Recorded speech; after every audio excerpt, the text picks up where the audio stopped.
What's going on, everybody? Welcome back to BigRedEDC. Well, we've got something here from Geo Knife. It's been quite a while since we've seen a knife coming to us from the Geo Knife brand. Now, I do have to say thank you very much to Geo for sending this one out. But this is the Ethereal Cutter. Very interesting name on this one. And you know what, man? Naming knives has got to be such a chore because, I mean, not like you can really trademark a word like pelican or, yeah. So, I mean, we've seen some knife brands that have come up with some very interesting knives. So, but what does the Ethereal Cutter give us? Well, we've got a titanium handle, and you've got this sort of golf ball style dimpling going on, which, you know what, gives you a really, really good grip on that titanium for sure. Open construction, as you can see, everything is chamfered off really, really nicely. Right hand tip up carry only. Pocket clip, now milled clip, so it's not going to be deep carry. Centering is on point for sure. And yeah, overall fit and finish, very good. Absolutely very good. Now, as you can see, we've got a crossbar lock for deployment.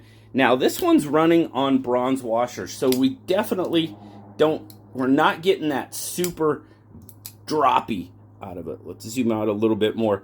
So we've definitely I got to give it a little bit of wrist. See, missed that one, to get it to close.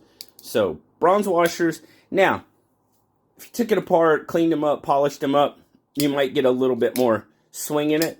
But the thing about it is that it almost feels like it has a little bit of a detent, which is I like that.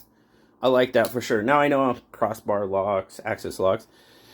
I know they're getting some hate around the world, but for me, no, not really much of an issue. The action, other than the not being super drop sheddy, is pretty darn good as well. Now, blade. I mean, come on, you guys know I'm digging that blade. Nice, clean drop point. We got a little bit of a swedge. Now, Geo, of course, they're doing the vacuum and cryogenic heat treat on it. Got that stonewashed finish. Have a light stonewash going on. M390 on the blade steel. So definitely. Now, again, this is one, it's pretty much straight lines. We got some curves here. We got a little bit of curve here. You guys know I'm digging that. I just really, really like nice, clean lines. For sure. So, all right. Quick spec check. Coming in at, well, looky there. It's pretty much a 7-inch knife. A 4 3. Who would have thought? I mean, that's fairly standard. Cutting edge is coming in at about 2 3/4. Now, again, that shorter cutting edge has a little bit of trouble with the larger ropes at work. 6 and 9 thread, no issues whatsoever. 21 thread, it did pretty good. It was probably about 50 to 60% through a 1/2-inch natural fiber rope, initial cut. So now, sharpness, that all plays into it, absolutely. But the shorter blade without a lot of belly, sometimes those 3-inch blades, if they've got a nice belly on it, can do a little bit better. But this one, it was about 50 to 60%. So let's get you a couple of quick size comparisons. We'll move that down. We'll throw the bug out there. So it is even smaller than the bug out, which no issue for me at all. And then the PM2. And I forgot to tell you grip length. Let's throw that out there. Grip length is coming in 3 1/4-ish. Yeah, point to point is pretty much about 3 1/4. You can kind of edge out a little bit more, but as you guys know, that's right in my wheelhouse. 3 1/4 to 3 1/2. I get a full 4-finger grip. Obviously, I don't have overly large hands. I'm right on that border. When I do the measurement, I'm right on the border between medium and large. So, but yeah, feels very, very good in hand. Let's get us a weight. No, we'll start in grams. Okay, that'll work. So 93 grams or 3.3 ounces.